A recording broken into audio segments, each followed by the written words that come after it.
15 al 21. Y leo para ustedes. 14, 15 al 21. Si ustedes me aman, guardarán mis mandamientos. Entonces, yo rogaré al Padre y Él les dará otro consolador para que esté con ustedes para siempre. Es decir, el Espíritu de verdad, a quien el mundo no puede recibir porque ni lo ve ni lo conoce, pero ustedes sí lo conocen porque mora con ustedes y estará en ustedes. No los dejaré huérfanos, vendré a ustedes. Un poco más de tiempo y el mundo no me verá más, pero ustedes me verán, porque yo vivo, ustedes también vivirán. En ese día conocerán que yo estoy en mi Padre y ustedes en mí y yo en ustedes. El que tiene mis mandamientos y los guarda, ese es el que me ama, y el que me ama será amado por mi Padre, y yo lo amaré y me manifestaré a él. Oremos. Padre, pedimos tu guía en esta mañana. Mientras estudiamos esta porción del Evangelio de Juan, al cual, Señor, por medio de la inspiración de tu Espíritu, Él pudo discernir las verdades que enseñaste por medio de tu Hijo Jesús, plasmarlas en este texto para que fueran enseñadas a tu iglesia hoy. Y por eso pedimos, Señor, tu iluminación en el Espíritu, para que podamos entender lo que estás diciendo, enseñando por medio de este texto, podamos entender el propósito detrás de esa enseñanza para cada uno de nosotros, para esta iglesia, familia de fe. Te pedimos, Padre, que le enseñes a este cuerpo, a esta comunidad, hoy, lo que le enseñaste a la primera comunidad cristiana que leyó este texto, y que se hagan tus propósitos y te glorifiques por medio de ellos. En el nombre de tu Hijo Jesús pedimos esto. Amén. Amén.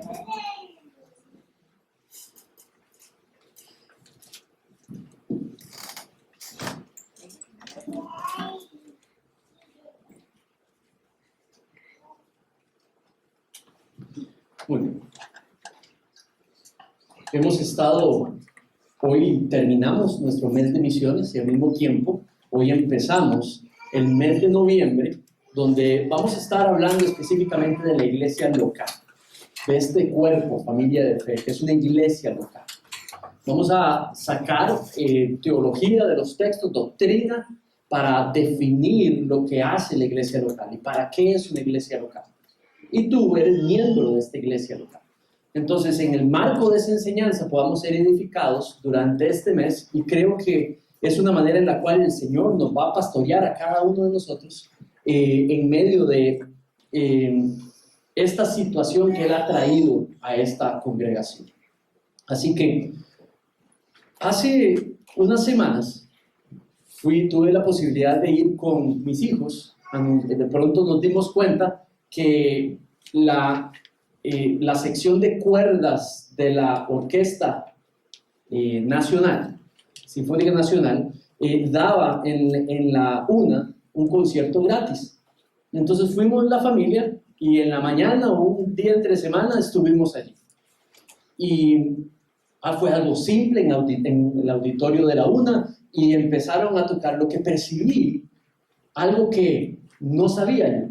Y es que normalmente cuando hablamos de conducir una orquesta sabemos que está el director de la orquesta, y esta ilustración la he utilizado varias veces, pero lo que pude ver es que el que dirigía este grupo de cuerdas, que no solamente eran violines, era el primer violín de la Orquesta Sinfónica Nacional, y él era el que dirigía sin ponerse al frente como tipo director, sentado en su silla. Él dirigía con su violín, con lo que él hacía, con sus gestos, dirigía todo el set, digamos, de cuerdas de la orquesta. Entonces, Cuando percibí claramente que todo el mundo tenía la partitura enfrente, pero también escuchaban el violín número 1, el violín principal. Y eso les permitía, de nuevo, tal y como un director, mientras él ejecutaba su función dentro de lo que es el contexto de todo el grupo de cuerdas, él ejecutaba también la acción de dirigir, de dar guía, de lograr que el servicio principal, propósito de ese grupo de cuerdas, que era dar el servicio de esa armonía, de ese montón de distintos instrumentos, dando una sola pieza, un servicio, una sola tonada, lo que llamamos una armonía de sonidos. Y los que estábamos sentados pudimos escuchar por casi 1 hora y un poquito, de manera, creo que, no me acuerdo si pagamos, hubo que pagar o no, si era gratis, pero es impresionante el regalo que en Costa Rica podemos tener de observar tal preciosidad, pero de nuevo rescato que uno de los instrumentos guiaba, haciendo su propio rol, un instrumento, el sonido que salía del instrumento en las manos del músico, dirigía al resto del grupo. Y todo el grupo, los demás instrumentos, hacían su función y tomaban parte en esa armonía, que era una unidad, haciendo su función individual en el marco de una función completamente comunal, grupal. Y esa es una preciosa imagen de cómo funcionan ustedes y yo. Instrumentos en una comunidad. Cada uno con su rol, cada uno con el Espíritu de Dios en nuestros corazones, teniendo un rol, funcionando, dando a dar un servicio a esta comunidad, cada quien en su rol, unidos, y al final dando un servicio que es en unidad. A ese grupo de iglesias, o primera iglesia, tal como esta, es a quienes Juan les escribe. Una comunidad de discípulos. Jesús le habló a una comunidad de discípulos. Juan ya no le está hablando a los discípulos ni a los apóstoles, le está hablando a la iglesia cristiana fundada. Instrumentos distintos en Jerusalén, juntos dando una tonada de servicio al Señor en unidad.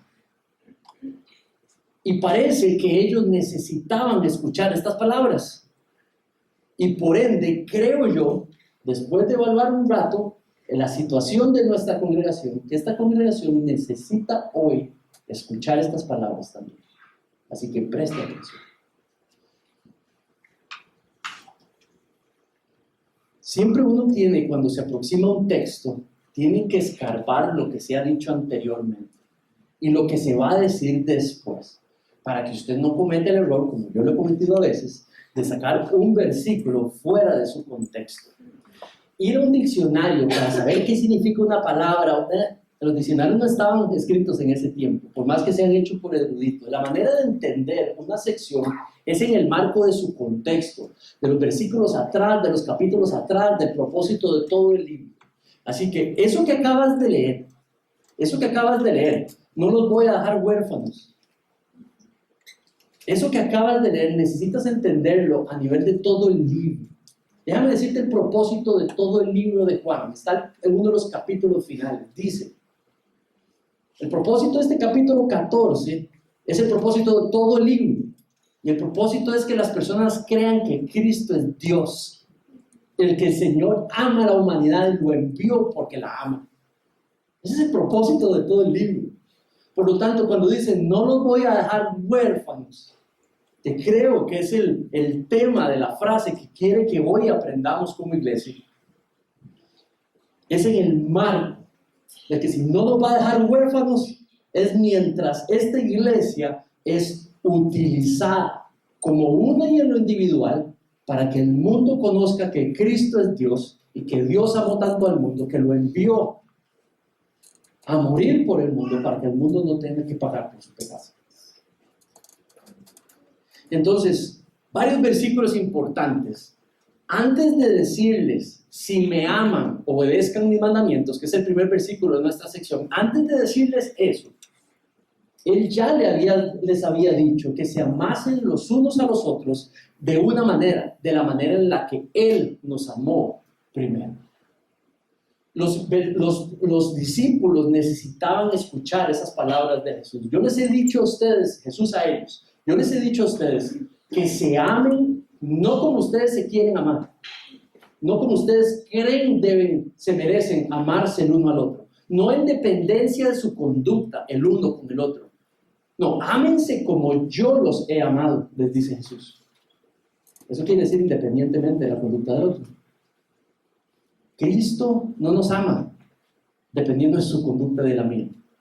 Cristo nos ha amado y nos sigue amando a pesar de nuestra conducta. Entonces, después de haberles dicho eso en el 13:30 y pico, empieza el versículo 1 diciéndoles, versículo 1 del capítulo 14, diciéndoles: no se turbe su corazón, crean en Dios, crean también en mí. Si Él les dice eso, es ¿por qué? Porque están turbados, están estresados, están confundidos, tienen enorme incertidumbre. ¿Por qué? Porque Cristo les acaba de anunciar de que Él va a partir al Padre. Entonces la comunidad de discípulos, Juan está describiéndoles lo que él vio que sintieron todos los discípulos cuando Jesús, antes de ser arrestado, les comunica: ha llegado mi hora, para lo que el Padre me envió, ya ha llegado mi hora. Y lo primero que ellos sintieron es huérfanos, solos. ¿Y qué vamos a hacer? Nos queda claro nuestra misión. Por 3 años nos ha predicado lo que Él vino a hacer. El reino se ha acercado, nos quiere enviar en misión. ¿Cómo vamos a hacer esto sin Jesús? Huérfanos, sin maestro, sin guía, sin pastor. ¿Cómo vamos a hacer esto sin Jesús? Entonces hay incertidumbre, hay una presión enorme si van a poder hacer lo que tienen que hacer sin el maestro, sin su Salvador, sin nuestro Señor Jesucristo. Y están confundidos y están atemorizados.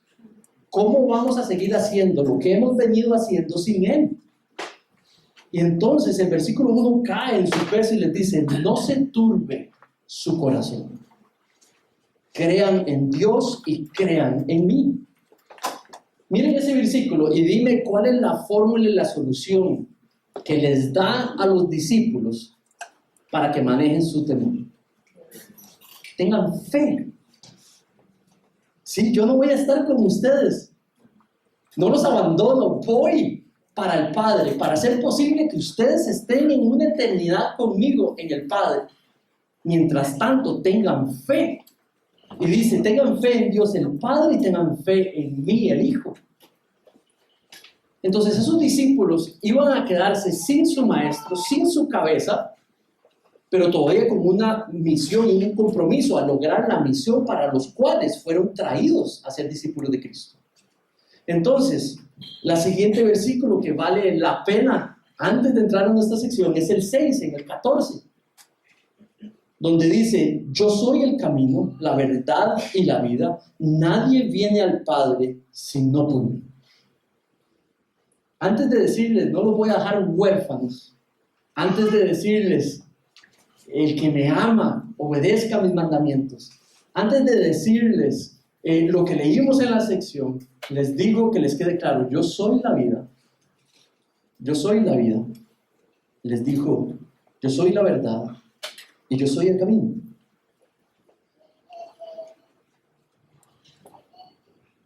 Por último, en el 12, les quiere animar y les dice: el que cree en mí, las obras que yo hago, Él las hará también, y aún mayores que estas las hará, porque yo voy al Padre.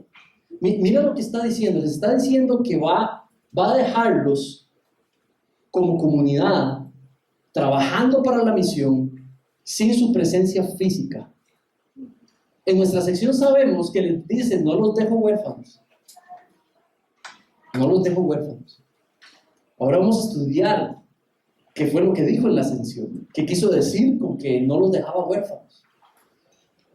Pero aquí dice y les dice: aunque yo no esté físicamente, ustedes podrán hacer como comunidad las cosas que he hecho, incluso superiores, mayores que estas que he hecho. Dice, porque yo voy al Padre. Normalmente allí sacamos eso de contexto en cuanto a qué son las obras mayores. Lo importante ahí no son las cosas mayores. Lo importante ahí es el por qué. Dice, porque voy al Padre. Hay algo que Cristo lograría al ir al Padre que va a permitir que hagamos las cosas mayores. Las cosas mayores tienen que ver en la acción de ir al Padre para ganar moradas, una presencia eterna de nosotros, los discípulos de Cristo, en el cielo. Entonces, las obras mayores que la iglesia podía hacer sin la presencia física de Cristo tienen que ver en el marco de traer la redención, las noticias de redención a las personas. Y las obras mayores son las que se hacen por medio del Espíritu, en el poder del Espíritu, a la hora de presentar las buenas nuevas de redención que Cristo ha ganado para las personas. Y allí podrías ver las grandes obras.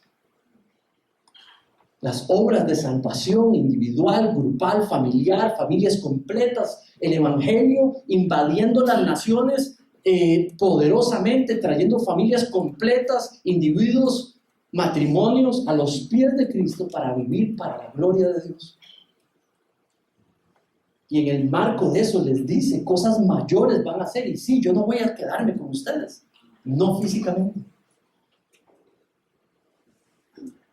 Por último, esos versículos apuntan a lo que significa no los voy a dejar huérfanos, no los dejo huérfanos. Y es ahí donde entra nuestra sección. Lo primero que Jesús nos quiere, Juan nos quiere enseñar en esta mañana, es que nuestro amor por Cristo se perfecciona en la obediencia a Cristo. Mira el versículo 15.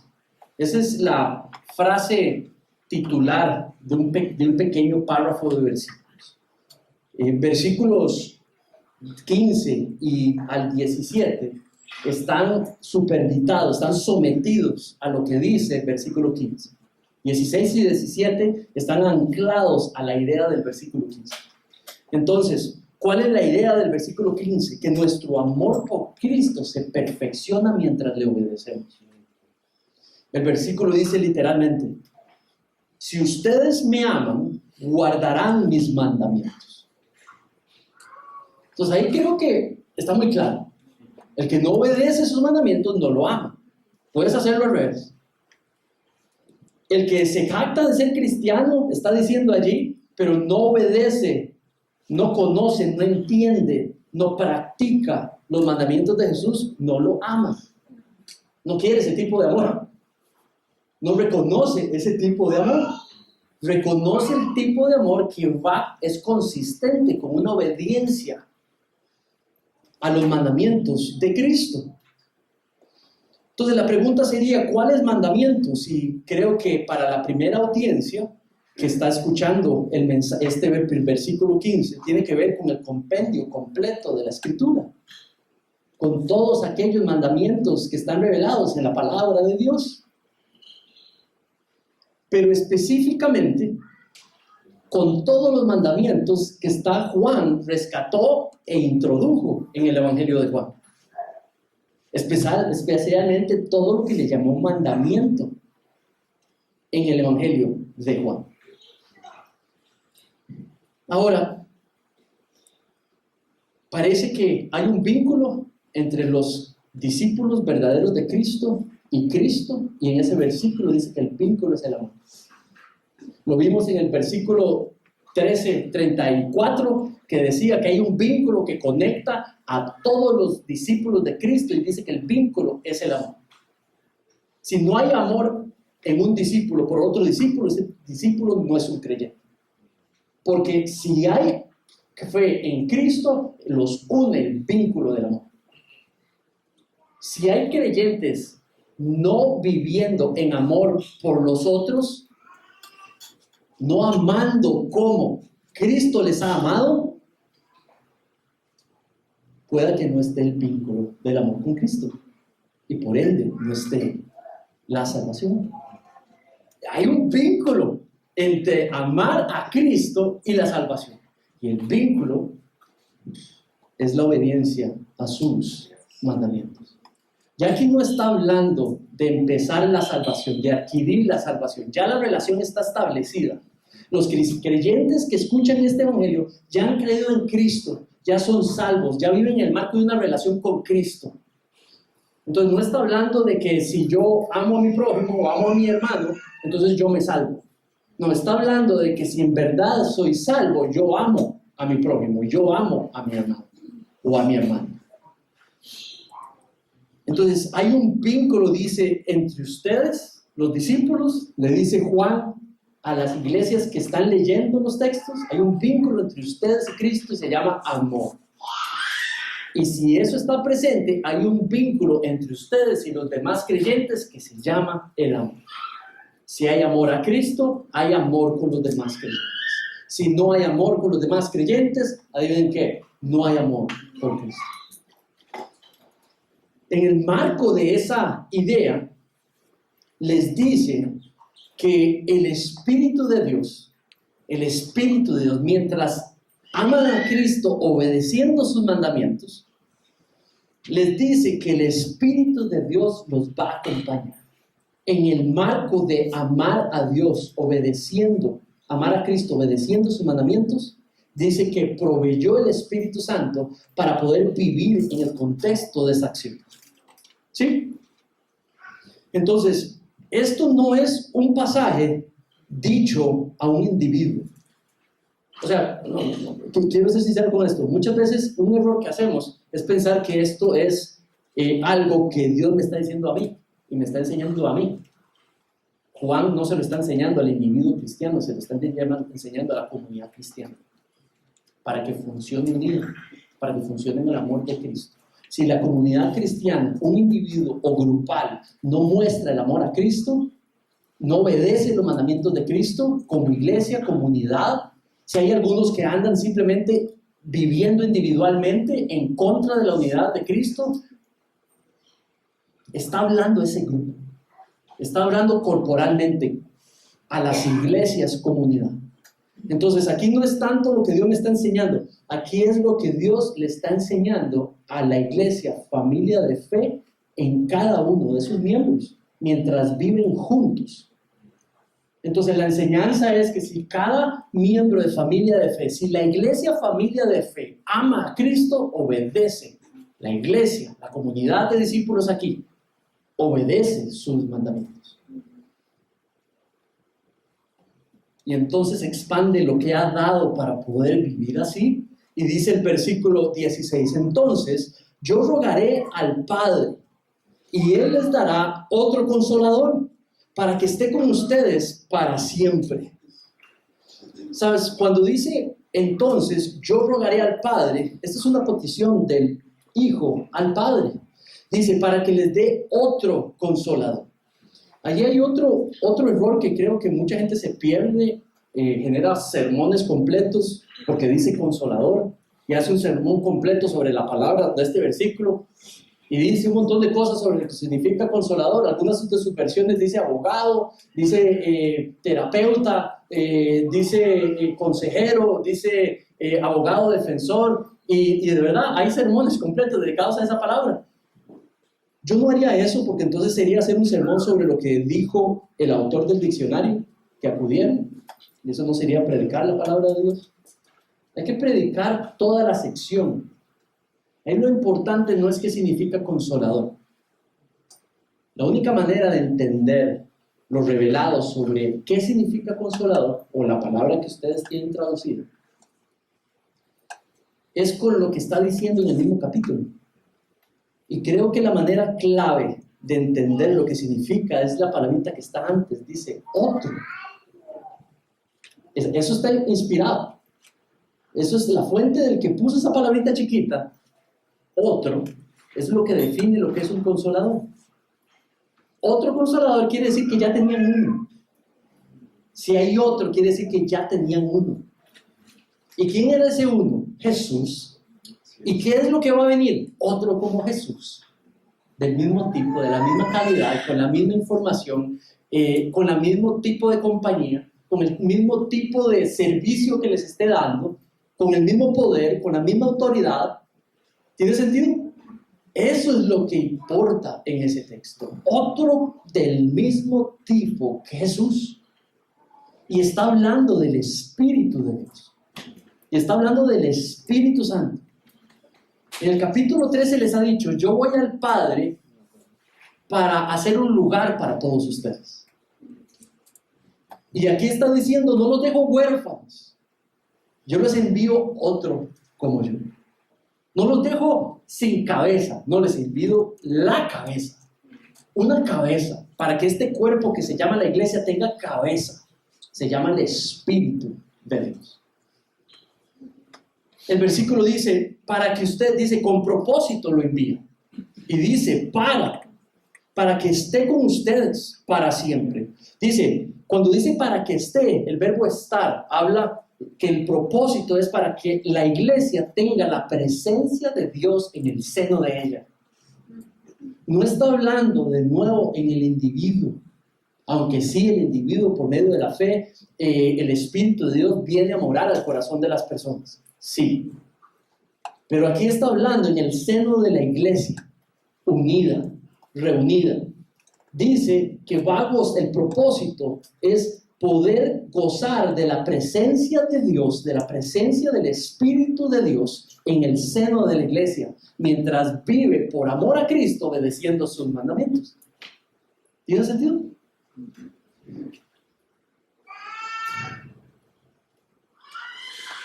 Versículo 17 dice, es decir, el Espíritu de verdad le pone un nombre al Espíritu Santo, le pone un nombre al Espíritu de Dios, a la tercera persona de la Trinidad. Le llama el Espíritu de verdad. Cuando ustedes tengan en la Biblia esas frases, amor de Cristo, hijo del diablo, esa palabra de es lo que se llama, digamos, un genitivo. En esos tiempos utilizaban los genitivos para decir parte de lo que querían decir, parte importante para entender lo que están tratando de decir. Cuando no sé si ustedes se acuerdan cuando decían, ahí viene doña Mayela de Gutiérrez, ¿verdad? Ya eso se usa poco ahora, pero todavía se usa. Pero ¿qué quería decir cuando decía la Mayela de Gutiérrez? O se presentaba, ¿verdad? Ese de es el genitivo. Esa información, digamos, está tratando de decir algo sobre doña Mayela, ¿verdad? Igualmente, cuando hablamos hijos de Dios, ¿verdad? Caminamos en el amor de Cristo, ese de está comunicando. Entonces pregúntate, ¿qué está diciendo ahí? Espíritu de verdad. Y lo que está hablando es que el que va a quedar, el otro igual como Cristo, el otro igual como Cristo que va a venir a vivir y darle la presencia de Dios en el marco de la iglesia, tiene apellido de verdad, porque provee la verdad. Ahora, alto, no se me aceleren, no caminen muy rápido. Esta promesa es para esos discípulos, que el Espíritu de verdad podría venir a ellos, para que entonces ellos podrían hacer la misión de Cristo en el mundo, diciéndoles las enseñanzas tal y como las dio nuestro Señor Jesucristo, las implicaciones, la interpretación de lo que quiso decir con cada palabra. Es la predicación apostólica, la primera vez en la que salieron a decirle a la gente lo que Cristo había enseñado y lo que significaban esas palabras. Son los que escribieron la Biblia.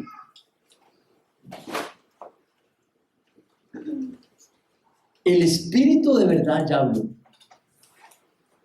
Y lo que el Espíritu de verdad quiso decir fue escrito en la palabra de Dios. A eso le llamamos la inspiración de las Escrituras.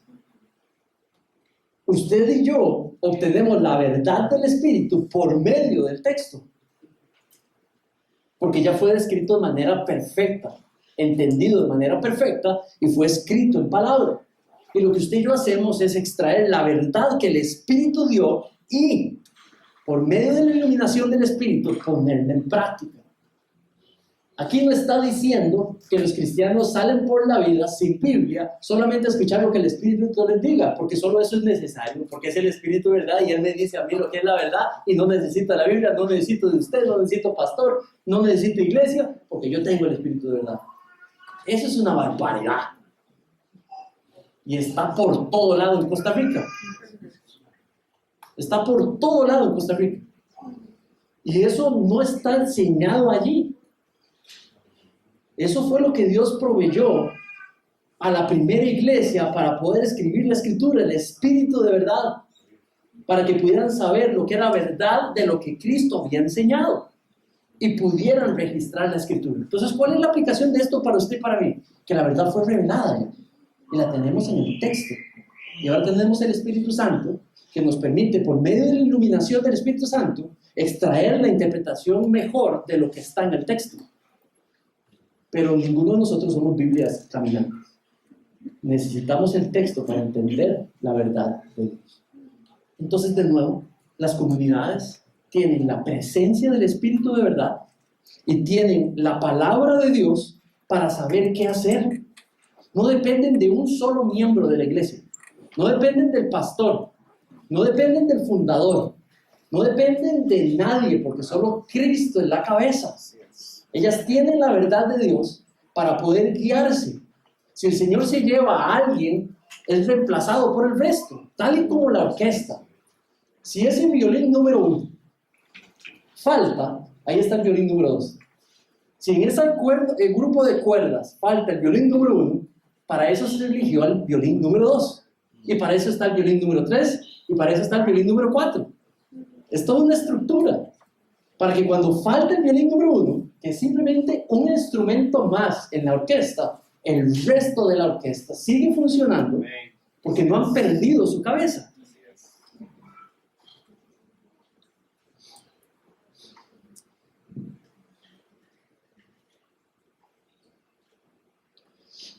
Su iglesia goza de su íntima presencia mientras testifica la verdad que el Espíritu dirigió en el texto al mundo. Mira el versículo siguiente. Este es el versículo 17. Es decir, el Espíritu de verdad, a quien el mundo no puede recibir, porque ni lo ve ni lo conoce. Pero ustedes sí lo conocen, porque mora con ustedes y estará en ustedes. Entonces está diciendo que el Espíritu de verdad vendría al corazón de los primeros discípulos, de los apóstoles, y que les revelaría, podrían conocerle, podrían conocer al Espíritu, la verdad de Dios, entenderla y poder plasmarla. Mira cómo dice, el mundo no lo conoce, pero ustedes sí lo van a conocer, porque mora con ustedes y va a estar con ustedes. Y estuvo con ellos y les reveló la verdad del Evangelio, la verdad de la palabra de Dios, y la escribieron algunos de ellos. La escribieron para nosotros. Nosotros tenemos el Espíritu también, y se llama Espíritu de verdad también. Pero tenemos la Escritura, que es donde está inscrita, grabada la verdad de Dios. Y el Espíritu de verdad lo que hace es que ilumina al creyente para que pueda entender lo que está escrito allí y aplicarlo para la iglesia y aplicarlo para su vida. Esta iglesia está compuesta de creyentes. Esta iglesia, familia de fe, tiene la palabra de Dios.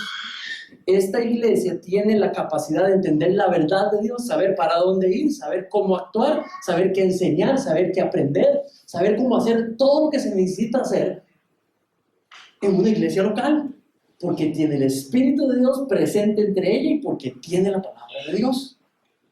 ¿Sí? Ahora, me fui para atrás. Cristo permanece en su iglesia, pero permanece en su iglesia impulsándola. Esta llegada del Espíritu, de otro como Cristo, el Espíritu Santo, es en el marco de empujar la iglesia hacia algo, hacia una misión. Esta presencia no es solamente para que un cristiano, aquí no está hablando de eso. El cristiano sentado en la casa tranquilito y tiene la presencia del Espíritu y goza la presencia del Espíritu. Eso no es lo que está enseñando aquí. No está enseñando la provisión del Espíritu en la vida personal del creyente. Lo que está es en el marco de todo el libro. Cristo tiene una misión para la iglesia y envió su Espíritu para que pueda llevar a cabo la misión de la iglesia con su presencia en medio de ella. Esto no habla de creyentes viviendo sus vidas para lograr su propia alegría, para vivir por sus propios propósitos. No, este envío del Espíritu es para que la iglesia pueda lograr, obtenga el impulso necesario para lograr el propósito para el cual fue creada la iglesia. Mira el versículo 18, dice: no los voy a dejar huérfanos, vendré a ustedes. Cuando habla de huérfanos, es en el marco de la figura padre e hijo. Y de alguna manera era la relación que había generado con los discípulos, con los apóstoles. Por 3 años con ellos, cuidándolos, atendiéndoles, enseñándoles, nutriéndoles, sirviéndoles. Había una relación íntima entre los discípulos y Jesús. Y les anuncia su partida. Y en el anuncio de la partida les dice: aunque se sienta así, no va a ser así. Aunque se sienta como que los estoy abandonando, no los estoy abandonando, les dice Jesús. Y la razón es por lo que dijo en los versículos antes: les envío uno tal y como yo, para que esté mi presencia entre ustedes, para que puedan vivir en amor a mí, obedeciendo mis mandamientos, tal y como dicen los primeros versículos. Dice: voy a venir a ustedes. De nuevo, la promesa de la presencia en su iglesia. Entonces, esto lo que está enseñando es de que nuestro Señor Jesucristo está en la iglesia con propósito. Y es su misión de llevar el evangelio a las naciones.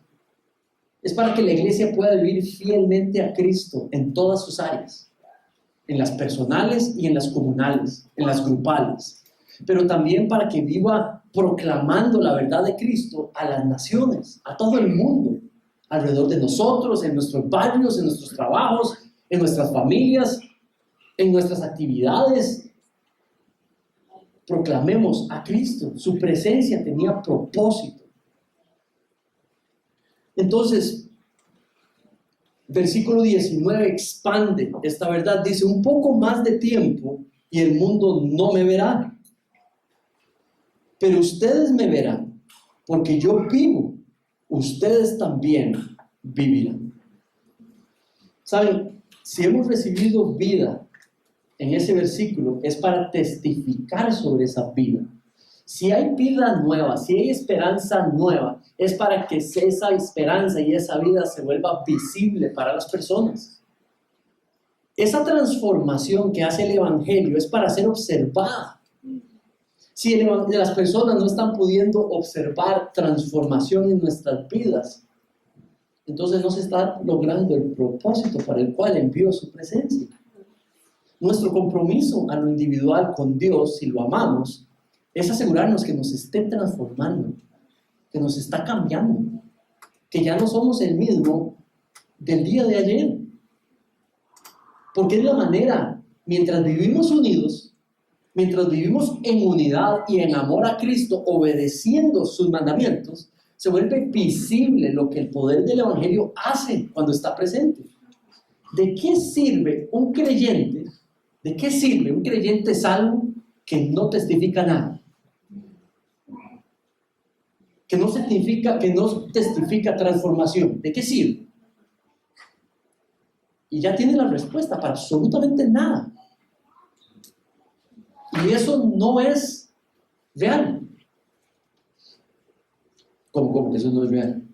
Sí, de hecho no existe un cristiano verdadero, un discípulo verdadero, que no está siendo transformado. Porque si no está siendo transformado, es simple, no está la presencia. Y esa tensión es para que usted y yo reaccionemos si estamos cerquita de ese caso. Y reaccionemos.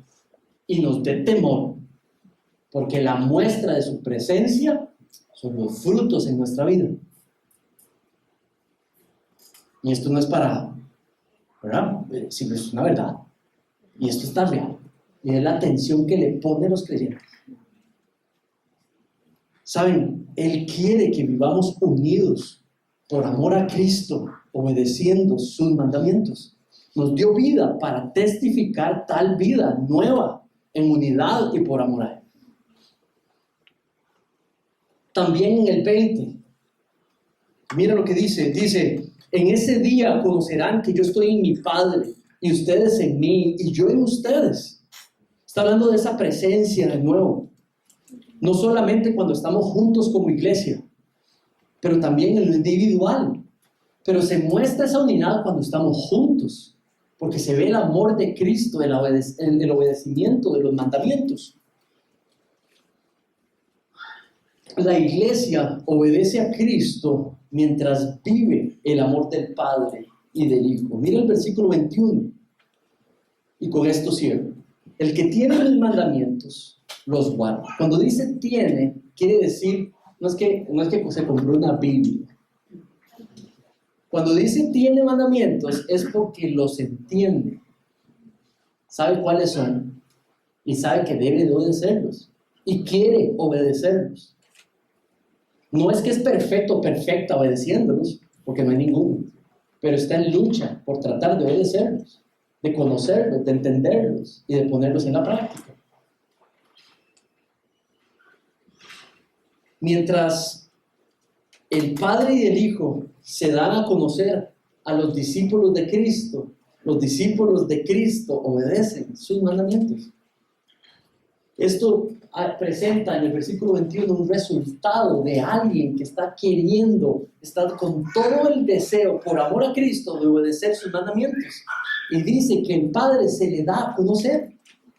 No es una consecuencia, pero son dos cosas que suceden al mismo tiempo. Mira el versículo 21, dice, el 21 dice, el que tiene mis mandamientos y los guarda, ese es el que me ama. Entonces los cristianos amando a Cristo, obedeciendo sus mandamientos. Y al mismo tiempo sucede algo, al mismo tiempo. Dice, el que me ama será amado por el Padre, y yo lo amaré y me manifestaré a él. Al mismo tiempo está el Padre y el Hijo amándonos, gozándonos, usted y yo, mientras le obedecemos, gozándonos como comunidad de experimentar el amor de Cristo entre nosotros. Y de experimentar el que podemos ir conociendo a Dios poco a poco, cada vez más. Su corazón, sus propósitos, sus deseos, sus mandamientos.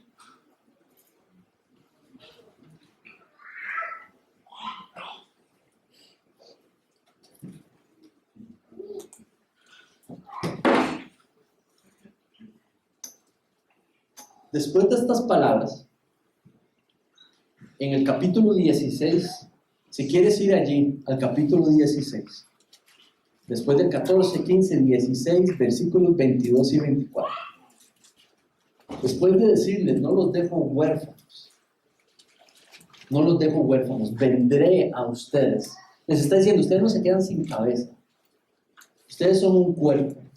Les voy a enviar otro como yo, para que sea su cabeza, para que puedan vivir haciendo la voluntad mía, para que puedan hacer la misión para la cual los salvé como iglesia. Viene y les dice, por tanto, esto es conclusión, por tanto, ahora ustedes tienen también aflicción, pero yo los veré otra vez y su corazón se alegrará y nadie les quitará su gozo. En aquel día no me preguntarán nada. En verdad les digo que si piden algo al Padre en mi nombre, Él se los dará. Hasta ahora nada han pedido en mi nombre. Pidan y recibirán, para que su gozo sea completo. Mira esto.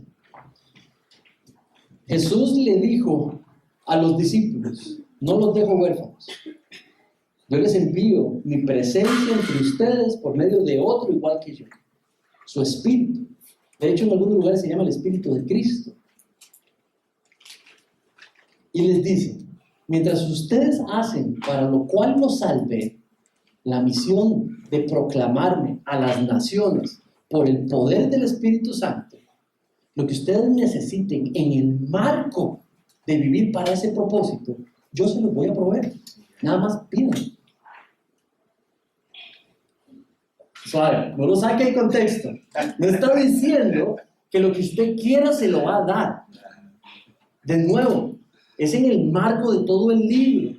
Mientras vivimos unidos para proclamar que Cristo es Dios, que fue enviado a morir por el pecado del mundo y que todo aquel que crea en Él será salvo, mientras vivimos para hacer eso, nos llama a pedirle todo lo que necesitemos mientras vivimos en amor a Él, viviendo en cumplir sus mandamientos en el marco de esa misión, y Él lo va a proveer. Amén. Así es. Primera aplicación. Bueno, voy a continuar. Mira el versículo 16. No, creo que es una repetición. Sí. Mira el capítulo 17. Esta es una oración de Jesús por los discípulos. Pero no ruego solo, acaba de orar, ojo, acaba de orar 4 versículos antes, luego lo confirmas, oró por los discípulos a los cuales Jesús les estaba hablando, los apóstoles. Y les digo, Padre, que se mantengan unidos, tal y como tú y yo somos unidos, ayúdalos a mantenerse unidos. Ahora, mis hermanos, esta es la oración de Jesús por usted y por mí, por la iglesia familia de fe. Dice, pero no ruego solo por estos, sino también por los que han de creer en mí por la palabra de estos. Ahí estamos usted y yo. Le creímos a la palabra de ellos cuando leímos el Evangelio escrito por ellos. Dice, para que todos sean uno, como tú, oh Padre, estás en mí y yo en ti, que también ellos estén en nosotros, para que el mundo crea que tú me enviaste. Dice que si se mantienen unidos, si se mantienen como uno solo, con la presencia del Espíritu Santo, empoderándonos para hacer su misión, las personas van a creer que Cristo fue enviado. Y todo lo contrario, si no se mantienen unidos, las personas no van a creer que Cristo fue enviado. Dice el 22, la gloria que me diste les he dado, para que sean uno, así como nosotros somos uno, yo en ellos y tú en mí, para que sean perfeccionados en unidad. Dice que la perfección, se lo mencioné al inicio, la obediencia a Cristo nos perfecciona, mientras el amor de Cristo se perfecciona en la obediencia, no en la desobediencia. O sea, el amor de Cristo se vuelve más fuerte, se vuelve más amplio, se vuelve más impactador para nosotros y para los que más amamos. El amor a Cristo se puede practicar mejor y más como esposo, como hijo, como madre, como padre, como empresario, como estudiante, como profesional, cuando se obedece a Cristo. Ahí se perfecciona el amor que se entiende y se vuelve fuerte, y entonces se puede expresar más y mejor. Dice, para que sean perfeccionados en unidad. ¿Saben? Usted no va a ser, digamos, perfeccionada en la individualidad. Si usted vive como un creyente, como una creyente individual, no en el marco de un cuerpo local, usted no va a ser perfeccionado a la imagen de Cristo. Usted no va a ser transformado a la imagen de Cristo. Eso sucede en el marco de un cuerpo local, perteneciendo a un cuerpo, siendo santificado por la presencia de Dios en ese cuerpo, santificado y santificado. Eso es lo que el texto está diciendo. O sea, usted no necesita ir al seminario para entender lo que está diciendo allí. Dice, para que sean perfeccionados en unidad. Cuando hay desunidad en la iglesia, usted no está ganando nada. Usted no está siendo cambiado en nada. Ahora déjeme decirle, cuando usted es perfeccionado y perfeccionado, cuando usted perdona, cuando usted busca la paz donde no la hay, cuando usted busca resolver el conflicto o la diferencia, cuando usted se mantiene unido, pero no lo contrario. Usted lo único que necesita para entender esa frase es saber español y tener ojos. Para que sepan que tú me enviaste y que los amaste de tal como me has amado a mí. Creo que más claro no puede estar. Para que el mundo sepa, es en la unidad que uno es perfeccionado y es en la unidad en la cual se proclama el Evangelio, el que lo enviaste y el que amas al mundo. Cuando los cristianos se presentan en las iglesias, dan el testimonio de individualidad, de división, de pleitos, de divisiones, de chismes, de calumnias, de murmuraciones los unos con los otros. Lo que proclaman es todo lo contrario de eso. Que Cristo no vino y que Dios no ama. Y esa es la responsabilidad que tú y yo cargamos el resto de nuestros días mientras vivimos la vida cristiana. O lo proclamamos que es real y vivo y está en nuestras vidas mientras vivimos en unidad, o lo proclamamos como alguien falso que no existe, que nunca existió. Y esa es tu responsabilidad y la mía. ¿Saben? Esta iglesia familia de fe tiene cabeza, se llama Cristo. Esta familia de fe, esta iglesia, esta comunidad, esta familia que llamamos la IFE, tiene cabeza, se llama Cristo. Cristo envió otro como Él a estar en la presencia de esta iglesia. Se llama el Espíritu de verdad. Esta iglesia tiene cabeza, se llama Cristo. Esta iglesia tiene guía, tiene protección, tiene revelación, se llama la palabra de Dios.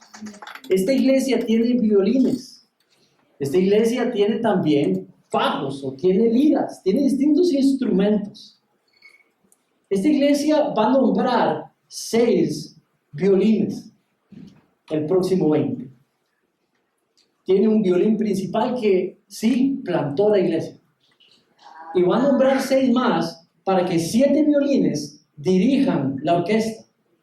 Pero, siendo Cristo, solamente Cristo, la cabeza.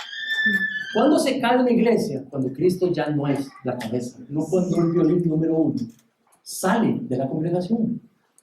Eso es lo que necesitas entender. Necesitas entender, confirmar, que una iglesia no se sostiene, una orquesta no se sostiene por el violín número 1. Una iglesia se sostiene por aquel que dirige la orquesta completa.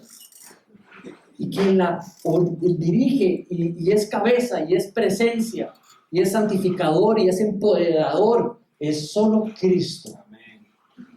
¿Tiene sentido? La sola idea de nombrar varios pastoreando la iglesia, lo que hace es que evita que sea una persona de la cual dependa, sino es un grupo específico, para que si uno de ellos falta, otros miembros de la orquesta, de la familia, los suplantan. Porque entonces no depende de un solo hombre, depende de un grupo, que es quien la pastorea.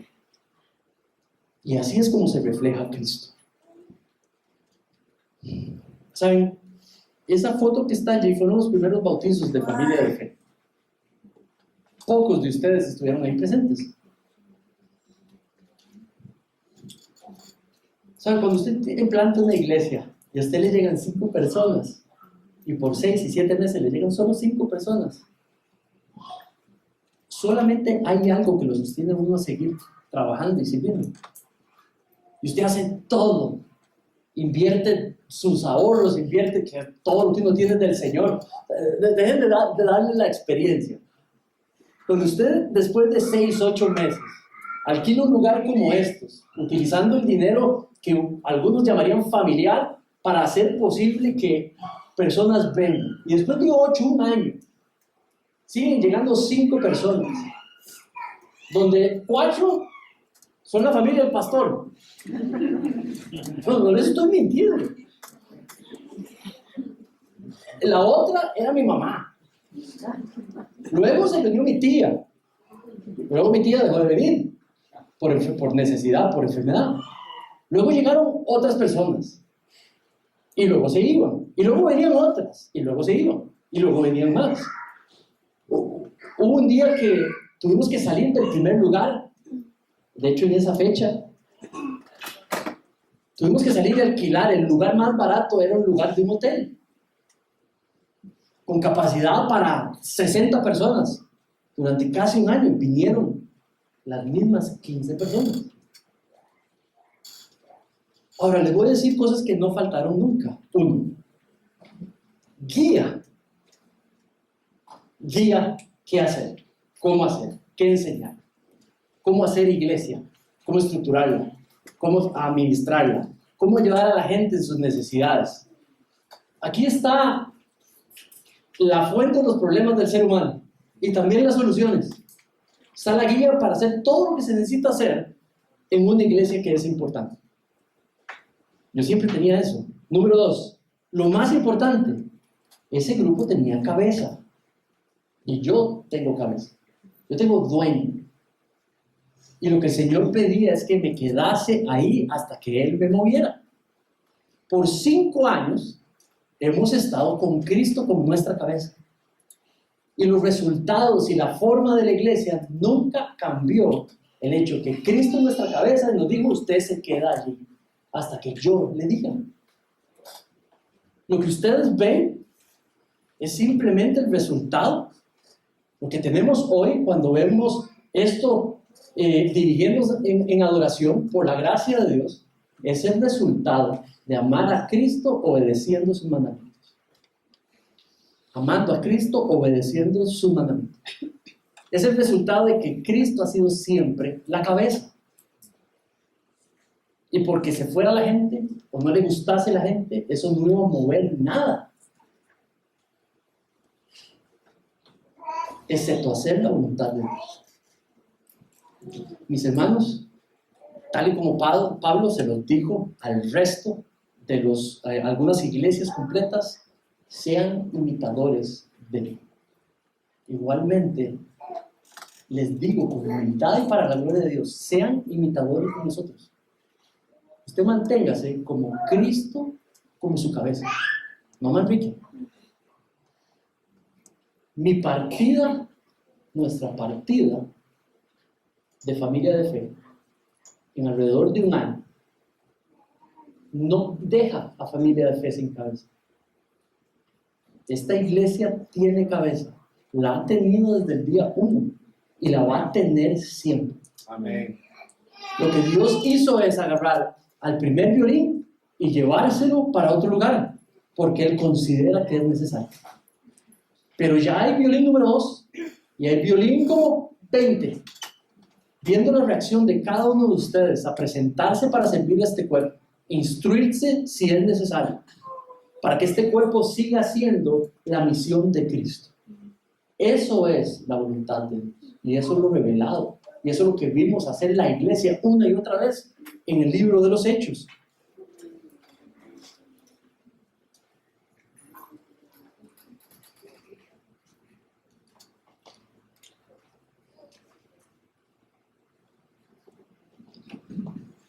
Cada uno de ustedes es un instrumento en esta iglesia que goza de su presencia y que Dios quiere utilizar para su gloria. Mientras se mantienen unidos como congregación, caminando para hacer la misión de Dios por medio de esta iglesia. Vivir fielmente a Cristo, proclamarlo fielmente a las naciones para su gloria. Esa es la existencia, la razón de existencia de esta iglesia.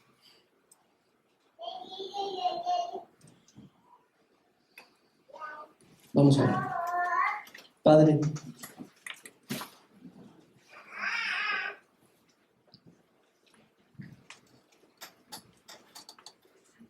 hoy, Padre, en esta mañana tarde, con todo mi corazón he predicado tu palabra, Señor.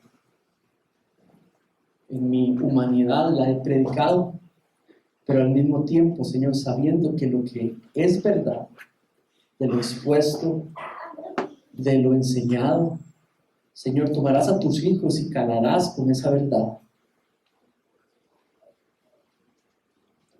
y los enseñarás a algunos algo que no sabían.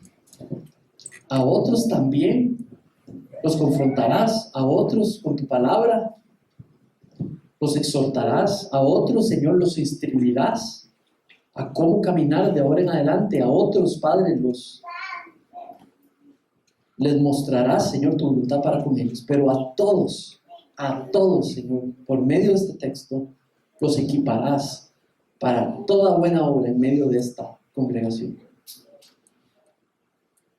Gracias, Padre, porque en estos 5 años que celebramos hoy nuestro aniversario, nuestro 5º aniversario, de hacer, Señor, y de copiar lo que hace cientos de años se logró en la Reforma.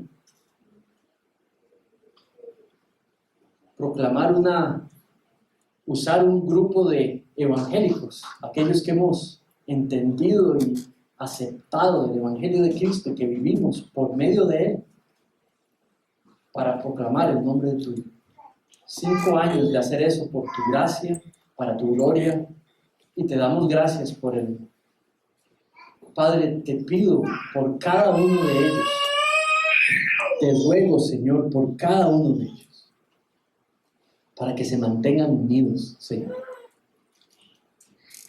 Para que mientras gozan de la experiencia de tu amor, mientras experimentan tu presencia como iglesia, durante los próximos años se mantengan unidos, Señor. Para que la gente crea más y más por medio de visualizar ese amor que se vive en unidad, puedan creer que en verdad tú enviaste a tu Hijo y que la transformación hecha en las personas es real y que estas personas viven con un Cristo vivo en medio de ellos, transformándolos, viviendo no a lo individual, pero conforme a un cuerpo unido. Señor, te ruego por ellos, para que los protejas, Padre, de toda tentación del enemigo, del pecado, Señor, que sale producto de la carne, de la cual estamos hechos todos. Te pido que los sigas animando para poner su fe, no en las circunstancias, para poner su fe, Señor, específica y solamente en tu Hijo Jesucristo. Te damos gracias por ser vasos que quieres utilizar para tu gloria, y somos fichas, Padre, nada más, ovejas de este rebaño que has hecho para que más y más personas puedan venir a ser parte de él. En el nombre de tu precioso Hijo Jesucristo pedimos esto. Amén.